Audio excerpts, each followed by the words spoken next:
मुझे आज किसी और से नहीं बल्कि अपने बीते हुए कल से बेहतर बनना है।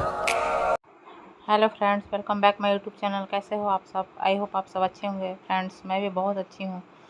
ये मैं टाइटल पे मैंने आप लोग के साथ शेयर करी हूँ, ये बात बिल्कुल सच है। फ्रेंड्स, मैं इस जो भी मतलब इस लाइन को लिखे हुए हैं वो बहुत ही सच्ची बातें लिखे हैं। जैसे कि कोई भी इंसान किसी के हाथ से ज़रूर छीन सकता है, उसे मार कर या फिर उसे छल कपट करके छीन सकता है, लेकिन किसी के नसीब में अगर कुछ भी लिखा है ना तो उसे कोई नहीं छीन सकता है। या फिर अच्छा नसीब भी किसी का कोई नहीं छीन सकता है और ना ही ख़राब नसीब किसी का कोई छीन सकता है। तो ये मेरे ज़िंदगी में मतलब 100% सच्ची बातें हैं। मेरे शादी को 7 साल हो चुके हैं, तो 7 सालों में मैंने बहुत ही कुछ सीखा, बहुत कुछ झेला। लोगों ने मुझे बहुत ही ज़्यादा ट्रोल किया, लेकिन मैं नहीं डरी, क्योंकि वो लोग कोई और नहीं था, अपने ही लोग मुझे बहुत ही ज़्यादा टॉर्चर किए। और क्योंकि टॉर्चर इसलिए किए क्योंकि हमने लव मैरिज शादी की थी, इसके वजह से ये सब मुझे झेलना पड़ा। और अब मुझे मेरे बच्चों पर असर पड़ रहा है ये सब चीज़ का, क्योंकि मैं सोचती हूँ कि चलो जो भी हुआ सो हुआ, लेकिन मैं अपने बच्चों पे ये सब का असर नहीं पड़ने दूँगी। क्योंकि अगर आज मैं दब गई इन लोग से ना, तो अगर मान लीजिए कि मेरा कभी मौत हो गई, या मौत का तो कोई जानता नहीं है कि कब कौन मर जाए।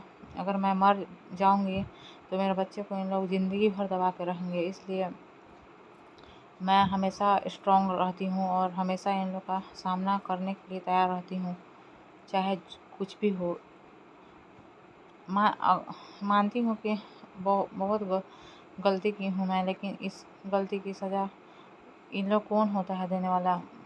पेरेंट्स दे सकते हैं, या फिर सास ससुर कुछ बोल सकते हैं, लेकिन मेरी सास ही मेरी सासू माँ ही मुझे इस घर में लेकर आई हैं, तो और लोग को बोलने की इसमें क्या ज़रूरत है? लेकिन इन लोग नहीं मानते हैं, और मैं कहते कहते थक चुकी कि हमेशा मुझे ट्रोलाइज करते हैं कि तुम आई, तुम ऐसे की वैसे की। लेकिन इन लोग कौन होते हैं मुझे कहने वाले? लेकिन मैं सोचती थी कि चलो सब ठीक हो जाएगा, चुप हो जाएंगे, लेकिन इन लोग चुप नहीं होने वाले हैं। और अब मेरा बेटा 7 साल का मतलब 6 साल का हो चुका है, और एक छोटा वाला अभी 1.5 ईयर का है। लेकिन ऐसा लग रहा है कि कल ही का बात हो। इन लोग जब कुछ भूल कर आगे नहीं बढ़ना चाहता है, तो मैं इन लोग से क्यों डरूं? नहीं डरूंगी, क्योंकि बात मेरे बच्चे की है और मेरे सेल्फ रिस्पेक्ट की है। क्योंकि अगर मैं आज दब गई इन लोग से ना, तो इन लोग मेरे बच्चे को भी दबाएंगे, और ये मैं नहीं होने देना चाहती हूँ। क्योंकि इन लोग का कुछ भी सपोर्ट नहीं मिला है। मैं अपने बच्चे को खुद पाली हूँ और इतना बड़ा की हूँ। अब पता नहीं इन लोग मेरे पीछे क्यों पड़ गए हैं, चैन से जीने ही नहीं देते हैं। अगर मैं मानती हूँ कि मैं बुरी हूँ, कोई बात नहीं, लेकिन बुरे लोग से कैसा अटैचमेंट? अपना रास्ता खुद अलग कर लो। मैं यही की हूँ कि अपना रास्ता खुद अलग कर ली हूँ। मैं अपने बच्चे को खुद पाली हूँ, खुद केयर करती हूँ, और इसमें मेरा हस्बैंड मेरे साथ सपोर्ट करते हैं।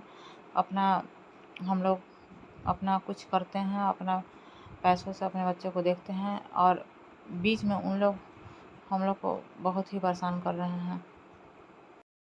ट्रेन वाली वीडियो मैंने आप लोग के साथ शेयर करी है। फ्रेंड्स, ये वीडियोज़ उस टाइम की है जब मैं डिप्रेशन में थी।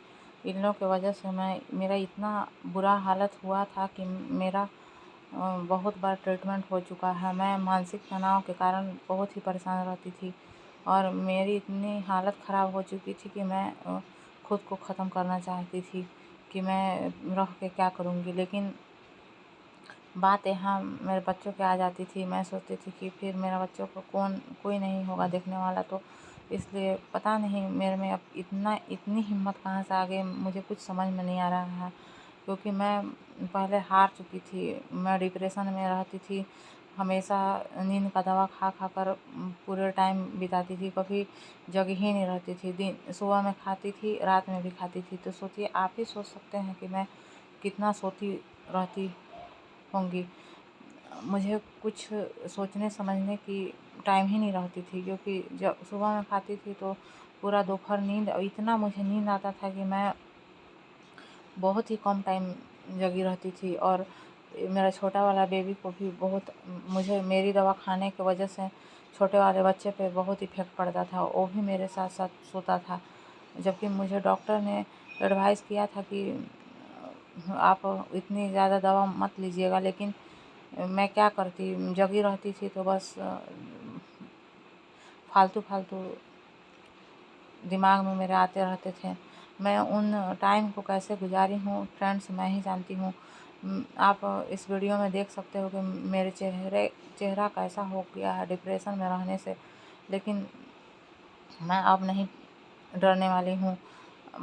प्लीज़ फ्रेंड्स, आप लोग से मैं एक रिक्वेस्ट करना चाहती हूँ कि अगर आप मेरी बातों से सहमत हैं तो प्लीज़ प्लीज़ आप मेरी वीडियो को बहुत ही ज़्यादा शेयर कीजिए, ताकि मैं आगे बढ़ पाऊँ। और मेरे जैसे ही बहुत सारे लोग होंगे जो डरते होंगे, जिनके साथ ये सब सिचुएशन होता होगा, उन लोग को मेरी वीडियोस को देखकर बहुत ही मोटिवेशन मिलेगी। और मैं यही चाहती हूँ और कुछ भी नहीं। तो मिलते हैं नेक्स्ट वीडियो में फ्रेंड्स, तब तक के लिए बाय।